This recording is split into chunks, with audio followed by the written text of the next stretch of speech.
Good afternoon, welcome, and thanks for joining us. We'll begin in 2 minutes.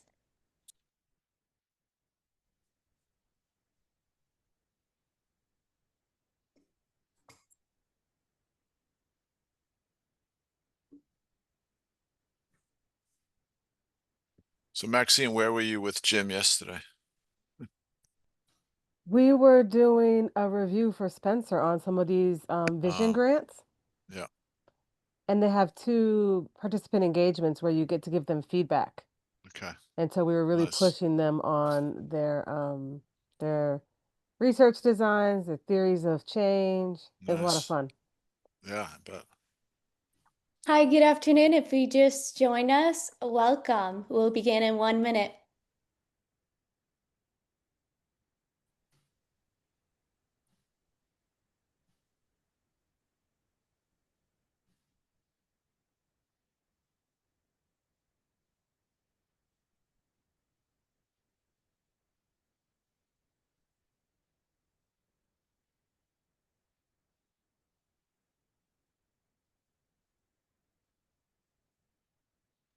Welcome and thank you for joining us. I'm Cheryl Gomez, Chief Financial and Operations Officer at the Study Group and a Managing Director of the Handbook Series.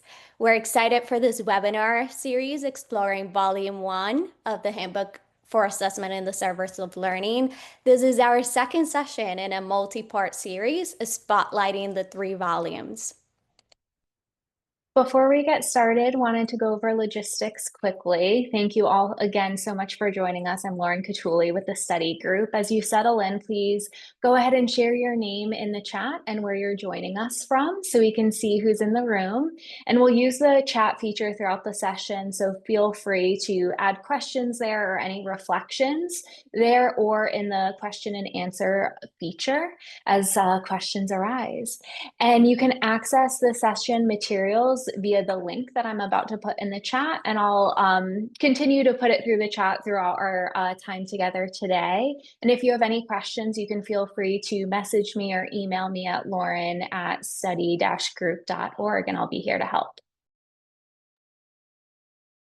Today, we'll provide a brief walkthrough of the series, the editors and the contributors, and provide context on the focus of Volume 1, Foundations for Assessment in the Service of Learning. And from there, we'll move to the panel discussion with Volume 1 authors joining us today.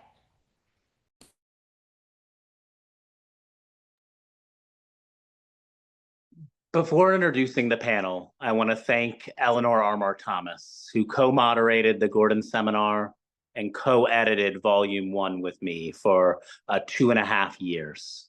Her brilliance, expertise, wisdom, hard work, and commitment to learners and those who teach and support them is reflected in each sentence of this handbook. I'm honored to have learned from and with her. I moderate today acutely aware that my running partner would strengthen the session if we were moderating together. In a moment, I'm going to ask our panelists, Kristen, Mario, Maxine, and Scott, to introduce themselves and share an example of assessment in the service of learning experience that has been meaningful for them as a learner, or alternately to share an assessment in the service of learning that they have designed or used with a learner. I'll provide a quick example just to ground us. My name is Eric Tucker, President and CEO of the study group. I coach my son's 5th grade soccer team. We prioritize team culture and player voice and agency. The weekly whole game against an opponent on Saturday is a rich performance task. It encourages players to pull together discrete skills and communicate with teammates, transforming isolated drills during the week into purposeful preparation.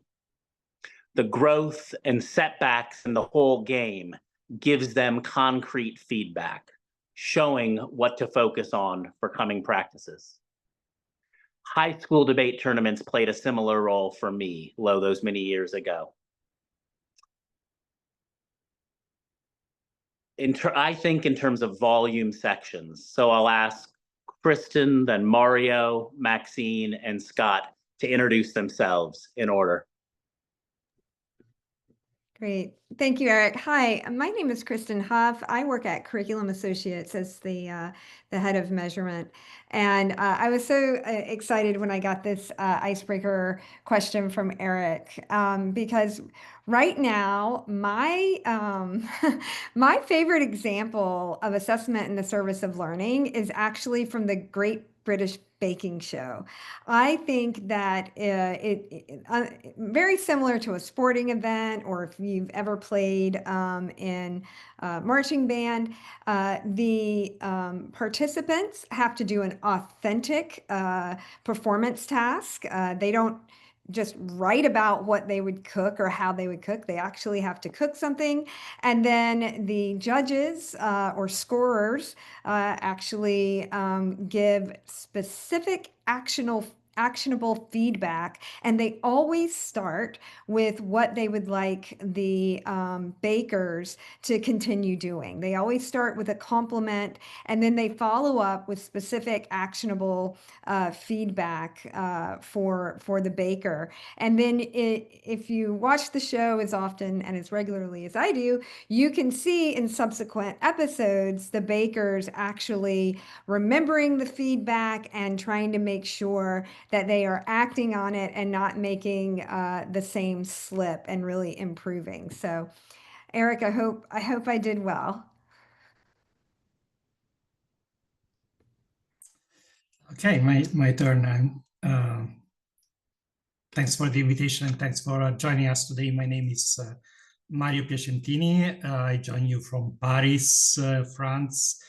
I work at the OECD and I lead the research and development team in the PISA program. So my main job is designing, ideating, and creating the new assessments of PISA. I also spend a lot of my time creating, designing open learning and assessment resources, but this is what I do for a living, what I really like, and it's quite connected to the example of Kristen. I didn't like it. What I really enjoy is cooking, and I teach a cooking class for an association for disadvantaged families in Paris.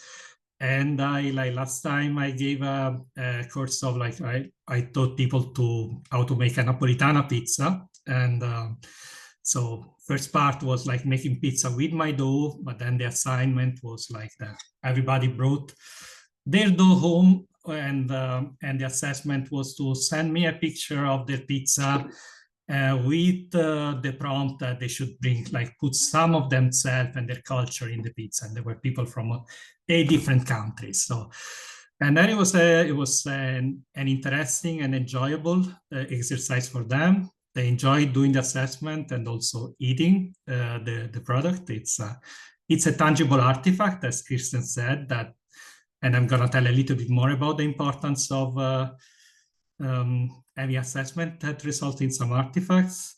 Was more challenging for me because I had to provide positive feedback when I saw horrible stuff in the pizza, like pineapple and things like that. And you know that the Italians are quite difficult when it comes to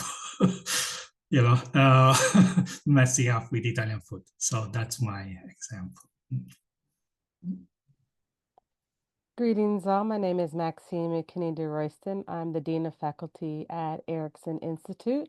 I join you from Chicago, Illinois, also known as the lands of the Council of Three Fires, the Ojibwe, Ottawa, and Potawatomi peoples who have called this land home since time immemorial. I'm going to continue this theme of food in my offering, and we'll see if Mario gets mad at me because I am going to talk about pizza from an American perspective. I had the opportunity towards the end of COVID to help co-design and support a learning community for middle school students.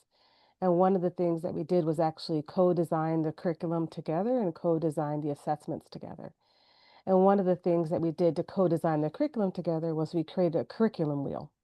So students would come up with their own kind of inquiry question because we were doing project-based learning. And off of that question, we would figure out how would that relate to different domains of knowledge, history, math, science, art, etc.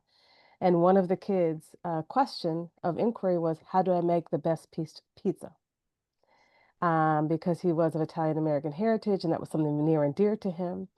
And so he went through each aspect of the curriculum wheel. In terms of history, he studied the history of pizza, as you've already laid out for us, Mario. He mathematically studied what was the best ratios for the thinnest, crispiest dough, and also to balance the acidity on the pasta sauce. And you could see this was where this is going. At the end, he actually had to make pizza for the entire class and both teach us how to make the pizza, explain how the ingredients work together, and then we all ate it together. And it did not have any pineapples in it, which you might be happy to know.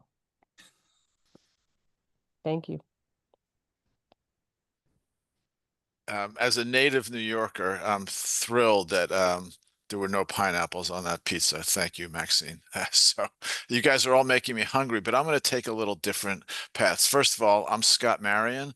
I have a new title. I stepped down after 20 years in leadership at the Center for Assessment, and I am now the Principal Learning Associate. Took a little while to come up with that title. And I'm going to take a little different tack on this question. I was thinking back to graduate school at the University of Colorado in Boulder.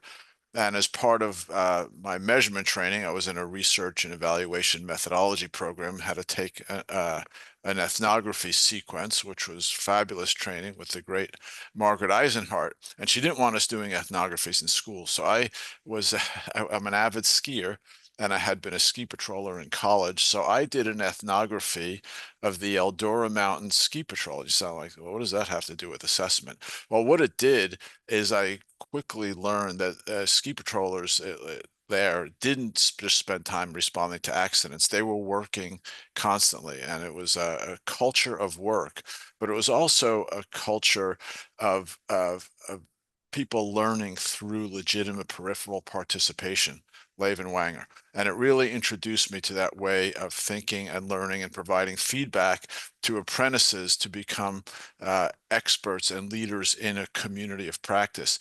I've used that framework successfully for the last 25 years to build professional learning systems for assessment literacy and performance assessment development and other initiatives everywhere from Wyoming, Rhode Island, all over the country, New Hampshire especially, leading pretty big innovative assessment programs where teachers had to become experts, not train the trainers, but building expertise. So that's mine, but I'm really hungry for pizza now. So.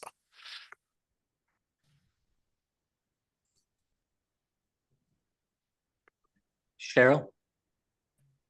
Thank you so much to each of you for joining us today, and we look forward to hearing more during the panel discussion.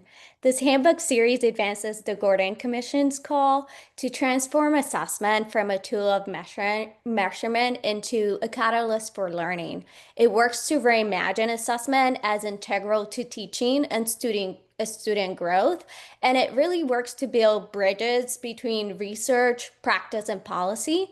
The series features 56 chapters of cutting-edge research and practice from leading experts, and it really serves as a deep resource for educators, researchers, and the next generation shaping the future of assessment.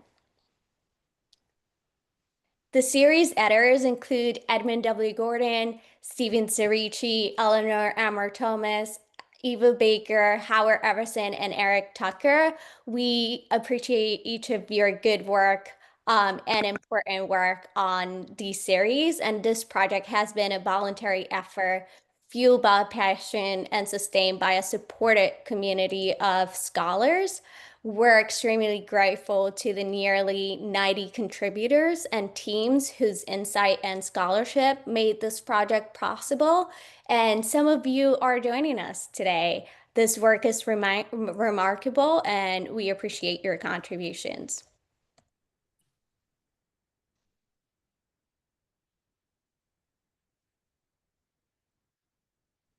For decades, our friend, mentor, and co-editor, Professor Edmund W. Gordon, has challenged educators to rethink assessment, not merely as a tool for measuring learning, but as a means to foster it.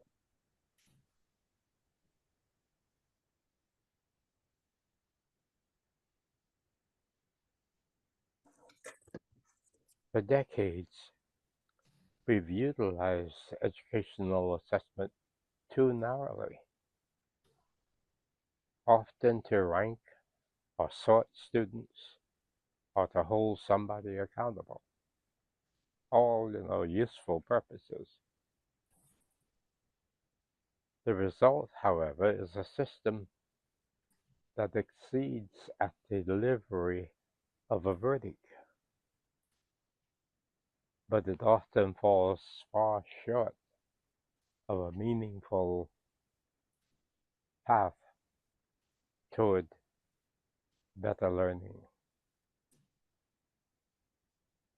Unfortunately, there's a growing movement that seeks to change this. In it, we argue that the most valuable information an assessment can provide isn't the score, but a story of a story that is rich with insights. We call that assessment in the service of learning.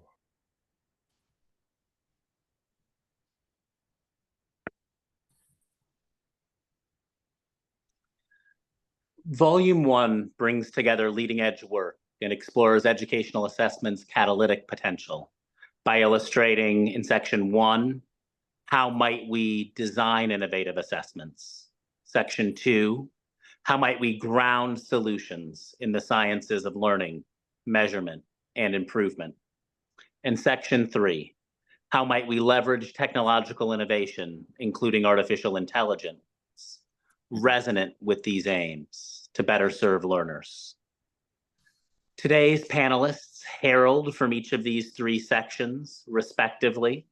I believe our order is a little swapped up based on a time of arrival for slides, but we'll start off with Kristen Huff. And the first round, the first kind of question that we'll be asking is, in 3 minutes or less, please share the essential arguments from your handbook chapter, making explicit connections between emerging technologies, including AI, and the potential for assessment in the service of learning. Kristen? Thank you, Eric, so much. I'm deeply honored to be here today to talk about my favorite topic, principled assessment design. Its relationship to supporting valid inferences about what students know and can do, and how these inferences are critical at the intersection of assessment and instruction. It's also critical as we, as a field, are figuring out the most effective way to use new technologies, AI in particular, in the design, development, administration, scoring, modeling, reporting, perhaps other ways in the practice of testing and in measurement science.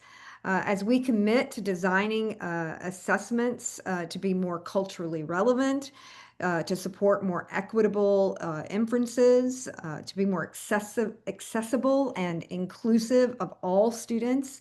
As we do this at a time when AI-powered technology is being introduced and evolving at a rate more rapid than ever before, how we approach design and validation of assessments for learning, it's more critical than ever.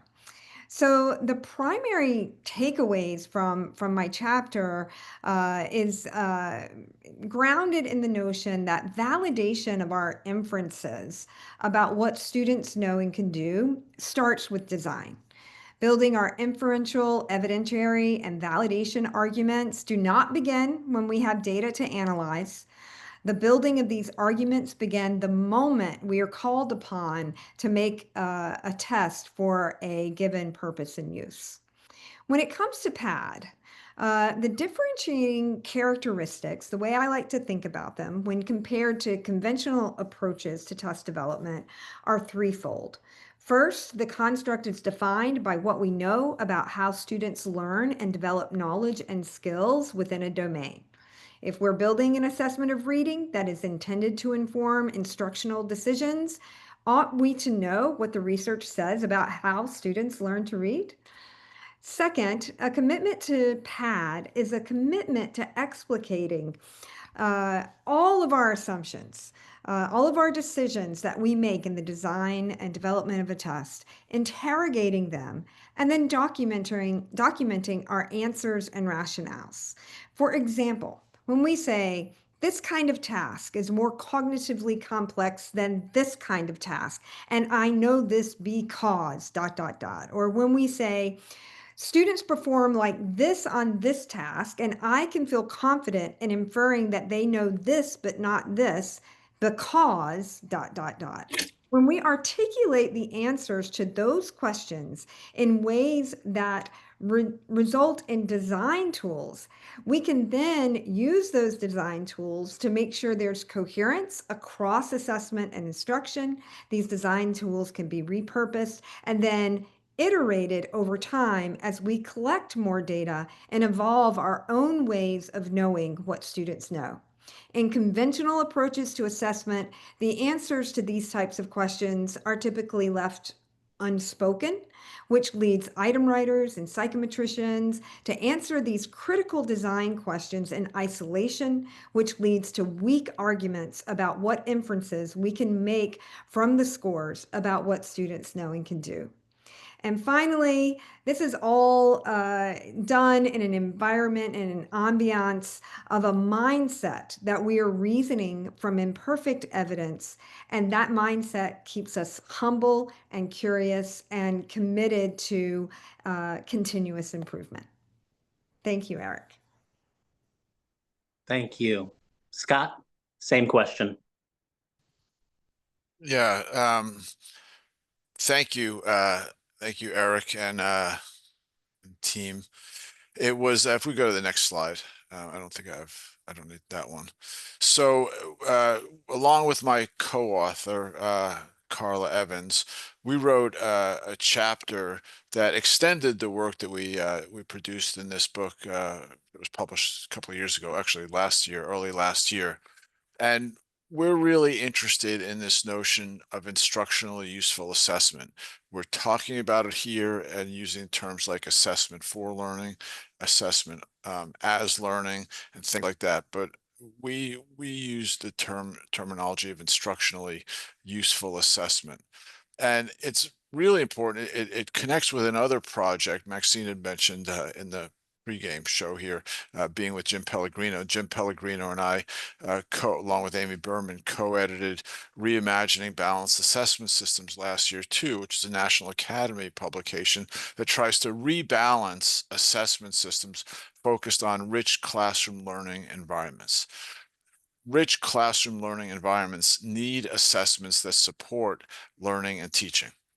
And so we've been tackling this and essentially peeling this onion of what does it take to understand and to implement instructional useful assessments. Now, Kristen's talking about validity and validation. Instructional usefulness is a claim, and claims require evidence. And we've been seeing far too many claims without any evidence. Some people say, oh, they're just advertising and marketing, but there's claims. And unfortunately, teachers bear the brunt of those claims that lack evidence, because they're expected to make lemonade out of lemons, but they're not really given any sugar to make it happen, right? And so it's just not fair to teachers. We're asking them to do something, and you know, a district superintendent or somebody buys an assessment and says, this is the salesman told me this is going to be instructionally useful, help your kids learn more, and they're just left without being able to do that. it is a multifaceted concept, instructional usefulness, and we offer a framework for evaluating such claims. And now I'm going to talk a little bit more about AI in subsequent questions, but what's been that I've been thinking about, and I was just at the conference last week in Pittsburgh, AI offers tremendous potential. I don't want, I mean, AI could do a lot of things, we do now cheaper, but what I care about is we're asking teachers and others to interpret and use assessment results and change the way we think about assessment. That's hard. That's hard to do. In the language of behavioral economics, we need to create nudges. We need to make this easier. AI is a way that we could actually transform the way in which people who are not assessment experts could make sense of and use assessment information. I'll stop there. Mario? Yes, thanks, thanks, Eric. This is a chapter I co-authored with my colleague Natalie Foster. It's quite connected to what like Kristen and Scott said. Like one of the beauty of this book is that we all tend to speak the same language. We are saying very similar things with a bit different examples and slightly nuanced arguments from our own experience. Our chapter starts from a common recognition that a fundamental problem of assessment is that it got more and more separated from learning over the decades for obvious reasons. So like search for more accountability or fairness, but in this separation, like the actual impact of assessment on what happens in the classroom has, if anything, increase it with time. So the issue with that is that whenever we use assessment that are narrow, and many of the traditional like multiple choice type of quiz that are used for many purposes, high-stake accountability, or for are like definitely narrow, we run the risk of significantly distorting instruction. So the idea of the chapter is really about like what we can do to do assessment that really work in the service of learning and that become exemplars of what we mean, what research has told us is good, productive, deep learning. And this is essentially what I tell my any young recruit about what is our objective, what we do in the team. We want to create assessments that we can present to a teacher that is young, enthusiastic, at the edge of his career, and use constructive learning, project-based learning. He looks at one of our assessments and can say, this is something that I would actually use for instruction. I will use it in one of my class. And what is the benefit of doing that is that first, this assessment becomes a driver of good learning. So teaching to the test is actually a productive endeavor. And the second is that kids really became engaged with the assessment and can more provide better evidence of the things that really matter. And in particular, not so much what they know, but how well prepared they are for future learning. Because that's essentially what we want schools to do, not to create, to help kids become able to make decisions and learn on their own. So in the chapter, we don't talk a little bit about what Kristen said about principle design, but we focus mostly on one element of evidence-centered design, that is the task model. And we provide several examples from our work on how we try to change the way we do PISA tests so that they look very much not like a multiple choice quiz, but as a performance type of test that kids can enjoy doing. The first idea is this idea of using extended performance tasks. We are not claiming that that we should get rid of any multiple choice. Multiple choice are useful, but we are looking for a balance in which at least some of the assessment, and particularly specific assessment that want to measure like higher order thinking and decision-making skills, should include tasks that are like pizza making, in which the final result is some kind of artifact that the students feel some pride in showing to others. And so they put the best of their effort. One key problem that we have seen, for example, when we assess creative thinking, is that we try to target higher order construct, but knowledge is the foundational of any higher order thinking exercise. So sometimes we give tasks that are simply too complicated, or we give digital tools that kids have not the mastery, the digital skills to use. So what we have learned to do is to try to always to, before we ask the students to do something complex and extended, try to understand whether they have the required knowledge for doing that, and if not, to accompany them so that they don't get stuck and they can do something productive. And this also helps with the interpretation of the results, because sometimes we may claim that the student is not creative, but actually it's not true. It's simply that they cannot type on a keyboard. And if we don't look for, like, this prior assessment of basic knowledge, we cannot do that. The third principle is this idea of productive failure. Like, once we know where the students stand in terms of the knowledge, we try to design tasks that put them in a relatively unfamiliar situation in which they cannot do something that they have already done, but they need to extend their practice. They use what they know and what they've learned, but trying to do things that they've never done before. And they do it by trial and error. And this is, again, it's something that happens in real deep learning, and we want to replicate in assessment. When we do that, again, for providing a good experience and getting good data, and also for replicating learning experience, learning is a social process. So we need to see how students react to feedback. And so we have been incorporating intelligent feedback, and now we are trying to use AI to make the feedback more intelligent and tailored. And the final principle is this idea that when we design extended tasks, one of the benefits is that we can do low floor, high ceiling. So the idea is that we make the task very accessible, so each student can engage with it. But then if you're really, really good, you want to spend all the 15 minutes we're giving you to create something really sophisticated that really represents all your ideas. And then we use process data to basically detect all the little progress that they make towards the solution. So even if they don't reach the solution, we reward students for just making some little steps towards them.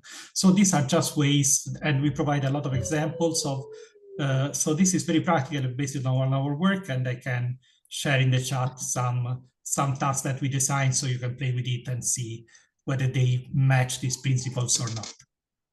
Thanks. Thank you. Maxine? Hi, everyone. Thank you, Mario, for that. And for my co-presenters, I really appreciate what you just offered, and the ways in which that approach is really kind of seems to be rooted in the pedagogical and andragogical ideas, which is particularly helpful. So in our chapter, we explore the implications that a cultural foundation perspective on learning could have for the design of assessments. We build on the science of learning and development, including our own RISE principles, which you can see here, so I'm not going to read them out to you, which really outlines what learning is and how it happens, and the kinds of learning that assessment should serve. We draw upon interdisciplinary approaches from research in the cognitive sciences, psychology, neurosciences, sociology, and other fields to really show how current understandings of learning need to transcend century-old empiricist notions of learning as a passive and culturally neutral process that principally involves individual cognition, individual learners, and one's brain as opposed to one's body. We contend that at its core, the aim of assessment is to understand what and how students learn, with an eye towards improving instruction to support future learning processes and enhance learning outcomes. We argue that this endeavor can only effectively occur if we really start from what we know about learning, which is hence why we present the RISE principles, take as central the social and cultural context of young people's lives and learning, and finally get clear about the purposes of assessment. So we take as core that assessment equity requires fairness in understanding tasks and adaptation to permit the use of different background knowledge and experiences at the level of the learner. Equitable access to high quality teaching and learning is necessary for the range of students' background knowledge to be incorporated, and be that from their homes, their communities, and their cultures, and to be valued for learning to take place. We also call attention in our chapter to the fact that assessment design supports the learner's processes or needs to support the learner's processes, their motivation, their attention, their engagement, their effort, and their metacognition. So, in short, assessments need to work with the way that people learn rather than against the way that people learn. So, we argue for a few important things in our chapter. One is that we need to assess learning environments, not just learners. So, the quality of the learning environment is effectively going to shape the quality of the learning that occurs there. We need to assess young people in light of their strengths, not simply their weaknesses. That there's a need to assess disciplinary knowledge and growth to reflect the complex ways of domain-specific knowing, doing, and being.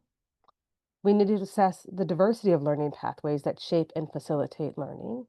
And this means that disciplinary learning needs to be understood across learning environments and across timescales. So, not just in school, not just at one moment in time.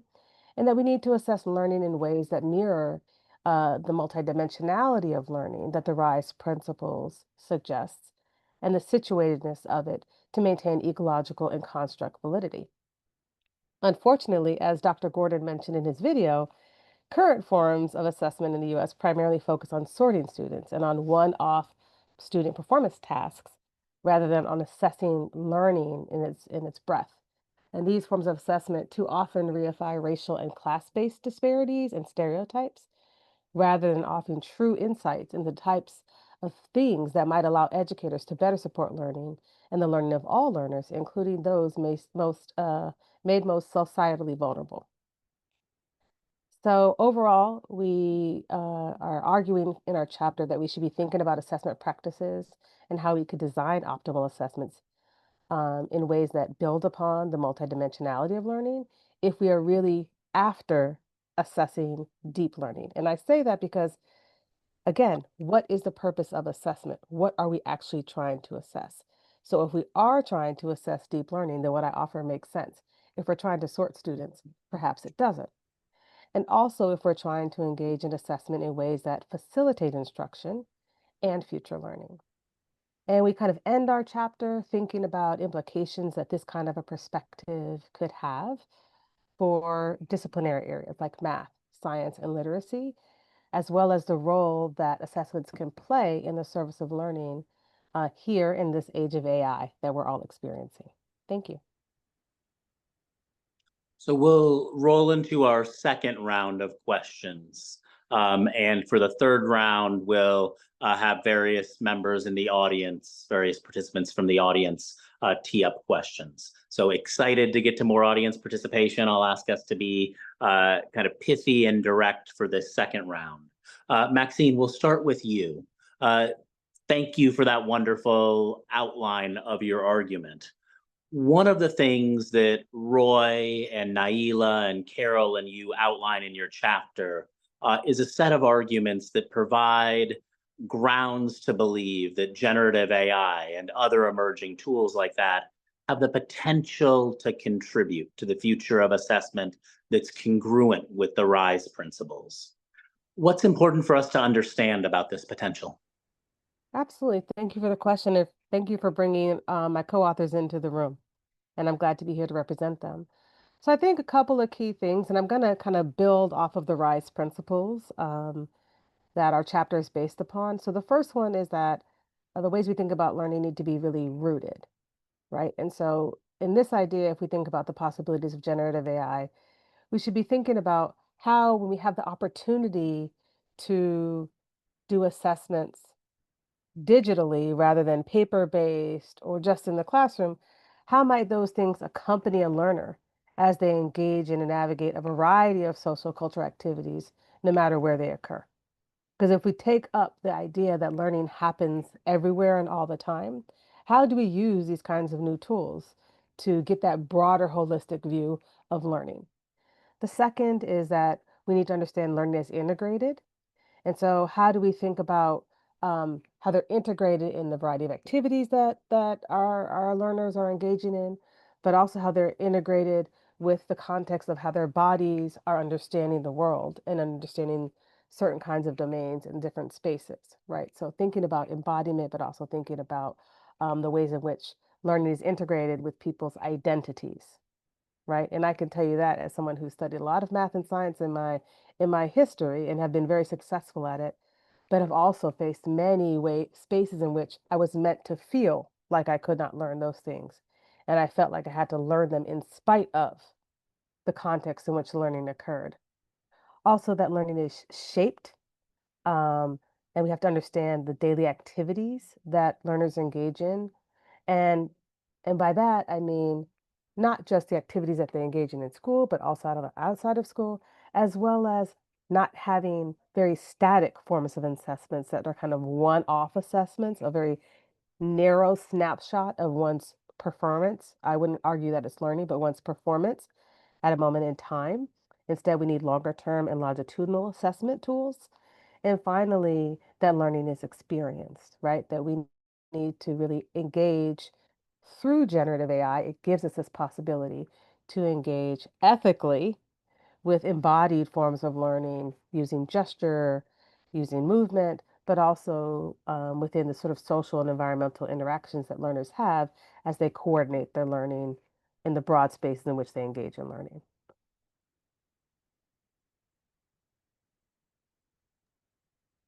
Thank you. Kristen, building on that, Curriculum Associates work with Soapbox Labs, opens up possibilities at the intersection of early learning, speech recognition, and AI. What are some aspects of Soapbox works with audio and with young workers, young learners that you find most compelling? And how do you see more broadly multimodal models influencing that kind of ambitious model of learning and assessment that we just heard about in Maxine's response and that your teams are working through at Curriculum Associates? Yeah. Yeah, one thing that I picked up on that really resonated with me, Maxine, from your response is that learning is an experience. Learning is social. It's an experience. So, what can we do to make assessment more experiential? And I think that our partnership with Soapbox Labs and the fact that they have this AI powered speech recognition technology that they have designed initially to use with early learners for literacy purposes. But how can we think about that as a springboard to really rethink assessment? We have these things that we use ubiquitously in assessment, these multiple choice items, these selected response, technology enhanced, and even, performance-based tasks that are very, very constrained. And the reason that these tasks, these kind of tasks that I just named are very artificial and inauthentic is because they've been delimited by our ability to score them. Here I'm thinking in large scale assessment, not necessarily, if you're a band instructor or soccer coach or a baking instructor, I'm thinking about large scale assessment. And the reason that these tasks are so artificial and so constrained is because we haven't had very efficient or high quality ways to score rich, authentic performance tasks. And when you think about the power of AI technology to unlock that for us, you can start to get really excited and really creative. What if this type of technology allows us to, record students talking to each other about how and why they solved a mathematical based problem the way that they did. And you're able to use this technology to immediately understand why Eric did what Eric did and give feedback on how he could approach it in a different way next time, or how Kristen did approach the math problem but made an error that needs to be corrected. And you can just start, really thinking about it beyond the initial use case that we're exploring right now, which is with those foundational skills in reading, where students are learning that something shaped like the letter C is associated with k and sometimes s sounds, right? And being able to give, immediate feedback to the instructor about that.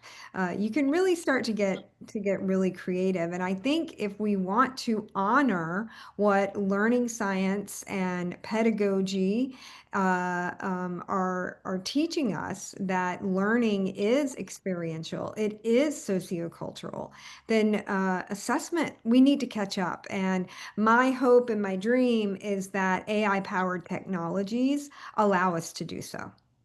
Wonderful. So Mario, you've been leading important work at OECD around defining and measuring AI literacies. We've heard a bit about AI and the design of assessment solutions. Could you share how this work is evolving and what direction OECD and PISA are taking to better capture students' capacity to understand, use, and critically engage with AIs? Yes, as you know, at the OECD, we need to respond to policy demand, and there is an enormous demand on assessing AI literacy. So we started the work with the European Commission. We published a draft framework that tries to define AI literacy. If you Google AI literacy framework, OECD EU, you will find a draft online. It is a very complex exercise, because generally, as it was already said, like principal assessment design starts with a domain analysis, and domain analysis is generally built on decades of research, for example, on reading or mathematics. For AI literacy, we don't have this research basis. It's something new, and there are lots of even quite a lot of disagreement on what is like what a learning progression in AI literacy look like, what is the essential knowledge. For example, do we really know if every child in elementary school should know what a neural network is or not? And you don't have an agreement in the scientific community on this position, and our complex work is to start to create this synthesis. We have this framework. We identified some key competence areas that are like engaging with AI, that is essentially understanding, like having some kind of understanding of where AI is, not just Gen AI, but other forms of AI, create with AI, that is, co-create, essentially interacting, making prompts, manage AI, that is essentially understanding, and also an ethical perspective on what is the right use of AI, and making decisions on whether to use AI or not.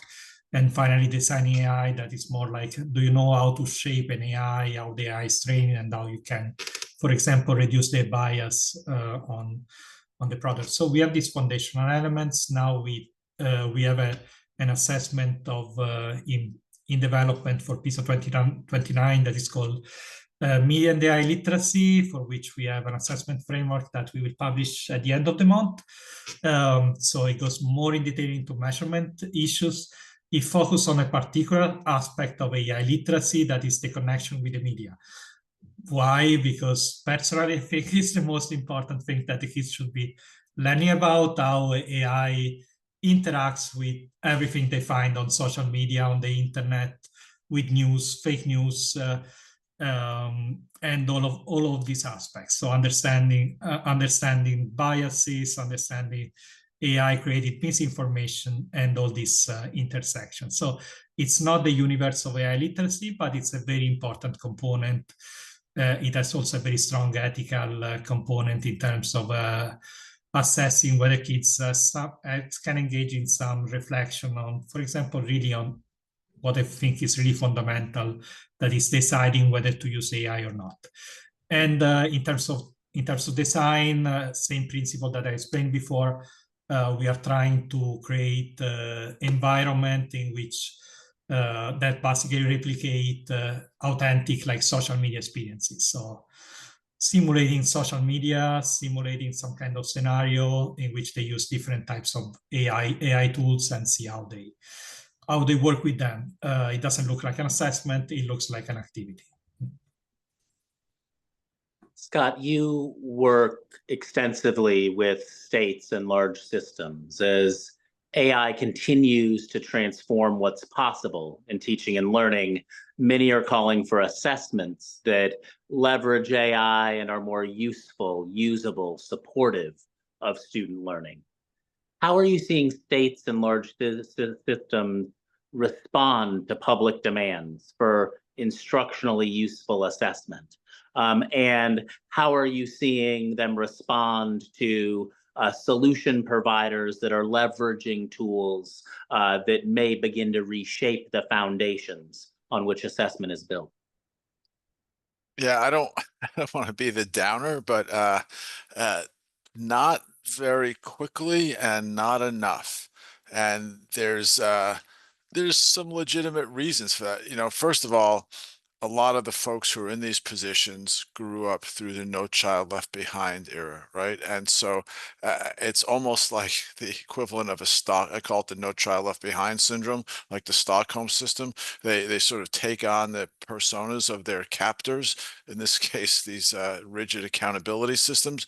And they do feel, despite what's going on, the travesty that's going on with the U.S. Department of Education right now, they still feel constrained by the law and the requirement to produce these quote unquote comparable annual determinations. And people who go into these jobs in state governments are generally conservative. I don't mean politically conservative, but like emotionally conservative folks. They're not big risk takers, but there are some who are sort of stepping out and trying to lead the way. But one of the things that I've been thinking about at many of us were at the conference, the National Council on Measurement Education Conference in Pittsburgh last week on AI. And my colleague, Damien Biederbenner, was on a panel discussion. I thought he had a great thing for us to think about, is that we shouldn't be focused on using AI. And the first keynote, Libby Munson from Microsoft also talked about this. We shouldn't be thinking about using AI to do the things we're already doing just faster and cheaper. We should focus on our efforts on using AI to accomplish the things that we haven't been able to do, right? So what is that? A lot of us are talking about this notion of seamless instruction and assessment, right? That we could be gathering data all along. And Ken Codinger's talk on the second day reminded me, like, all the things that Ken was talking about. It was like, yeah, we know that formative assessment and feedback are good things, but what he's able to accomplish in his intelligent tutoring is doing it at scale. So but I'm the disadvantage of being old enough is that unintended negative consequences are lurking everywhere. So we're all excited and thrilled, but we could easily see, and this is, Eric, your question about various providers having these systems about leaving teachers out of the loop, right? We talked about human in loop. It's very easy for these systems to leave teachers out of the loop. So I'm worried about that. And then, on the innovative side, it turns my stomach a lot of the times if I hear through-year assessment or loosely coupled systems anymore. It's just not that innovative yet. And I'll stop there. I could rant for a long time on this. So. we've been getting great questions in the chat Yeah. and in the QA. And I want to have invite a couple of the participants here to come off of mute and share questions. And then as questions are shared, so let's go through kind of all three questions, and then we'll get as much of the kind of rapid response as we can as we reach the top of the hour. So Maria Elena, if you don't mind coming off, and after that, I'll ask Dave and then Diane. Hello, everybody. Thanks for this very informative conversation. And so I have a question about AI and the difference between validity in use and validity for use. So this question is for Kristen. And so your team in CA is working on how the use of AI in assessment design, development, administration, scoring, or reporting might evolve in ways in which we think about validity and validation. So what do you think is important to understand about validity for use and validity in use in the age of AI? Thank you, Maria. And we'll take all three questions, and then we'll get some quick lightning round responses. So Dave, do you mind teeing up your question? Absolutely.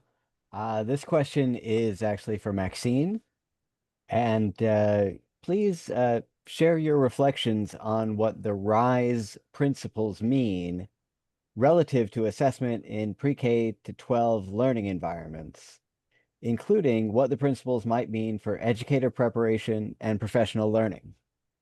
Awesome. And Diane? Thank you for this wonderful panel. And my question is for Mario. You discussed areas for future research and reflected on the different forms of capital, including the political, intellectual, and financial that are required for advancing an ambitious vision for assessment innovation. My question is, why are public, philanthropic, and industry investments on both sides of the Atlantic so critical at this moment? Thank you so much. Great. I think with the clock, we have time for about 60-second responses from each of you, and then we'll bring the session in for a landing. Kristen? So I think that with AI technologies, we have to think about these, at the beginning of a design. Surprised that I was going to say that. So one thing I loved about the Soapbox technology when we first found out about it is that they built their data set for the specific purpose and use in mind. They didn't take an LLM that's out there built on everything and then try to squeeze it into a specific purpose and use. So they built their data set using children's voices with multiple diverse, worldwide children's dialects and accents in noisy classrooms, because that was the end goal of the purpose and use of that AI technology. So last week in Pittsburgh, as I'm hearing about how all of these LLM systems are being used, I'm asking myself, if that can't be done or will not be done in every instance, then how do we start to think about AI and these technologies in the same framework that we think about the validation of assessment? What is the intended purpose and use, and how do we design these things to serve that purpose and use? I think that these are the questions to ask now, and to make sure that we're holding ourselves, because of some of the concerns that were mentioned in the chat, to a very, very high bar, or we're going to find ourselves moving backwards instead of forwards. Appreciate it. Maxine? Yes, thank you for the question. I think trying to answer both teacher education and professional learning at the same time, I think one thing is we need to understand a lot of our teacher education programs and a lot of our professional learning programs are actually not rooted in the RISE principles either. And in fact, many people find, particularly teacher ed programs, relatively dehumanizing. And by dehumanizing, I mean they don't actually feel like what they come in with in terms of background and prior knowledge, in terms of their own experiences as learners and as educators in many cases, is brought to bear. Instead, they're brought into teacher education programs with the idea that they actually don't know how to teach, nor do they know how to learn. And so we're going to show you the right way to do it. And that actually goes against the ideas of learning being rooted and integrated, et cetera. Another thing I would add is that if you look at our teacher education programs and our professional learning programs, but I'm going to really focus more on teacher ed, it looks pretty much the same as it has since the 70s. Gloria Ladson-Billings makes some beautiful presentations and arguments about this. It doesn't actually incorporate the ways we use technology right now. It doesn't incorporate the kinds of understandings about teaching and learning we've had over the last 50 years. And so if we're preparing teachers with 1970s techniques here in 2025, we're kind of dead in the water. In particular, I think we need to think about how we structure teacher education programs and professional learning opportunities similar to the ways in which we would want to in a way that would model what we mean around teaching and learning and how it should look. I'd say the same thing for assessment, because that modeling of how to experience teaching and learning is effectively what we are expecting prospective teachers and current teachers who are engaging in professional learning to aspire to in their classroom. So they have to experience the kinds of teaching and learning that they want to then cultivate in their classrooms. So key examples of how this might look relative to the RISE principles. And just with time, I think I'll say thank you, and Yeah, then perfect. Mario, add 'em in the 45-second call to Yep. action with the kinds of capital we need to mobilize at this moment. Yes, the multiple kind of capital, intellectual, political, financial. Why I'm saying that? Because these type of assessments that are more immersive, use AI, are authentic, model constructive learning experiences are extremely difficult to design and put in place. They take a lot of time, they take a lot of people. You need multidisciplinary people, you need a UI designer that can meet the expectation of kids that are used to interact with applications that are extremely well designed. You need programmers, you still need the classic enterprise of the domain experts, creative assessment task designers, psychometricians. You need big teams to design one task and a lot of iterations. So you need, of course, the financial capital from philanthropy, from government, to create some kind of for example, like for AI to integrate open source, open access, like LLMs that work into assessment system. And you need political capital, because if parents and people don't realize that these things are important, they will not get implemented. With the top of the hour, I know some folks need to drop off. Cheryl, 45 seconds here at the end. Yeah, thank you to each of the contributors today, and thank you for spending this hour with us and being part of this growing community of educators and researchers committed to reimagining assessment. We hope today's discussion spark ideas that you'll carry forward into your own practice. This is the second webinar in a 4-part series, so please join us for our next sessions. We'll have the link in the chat.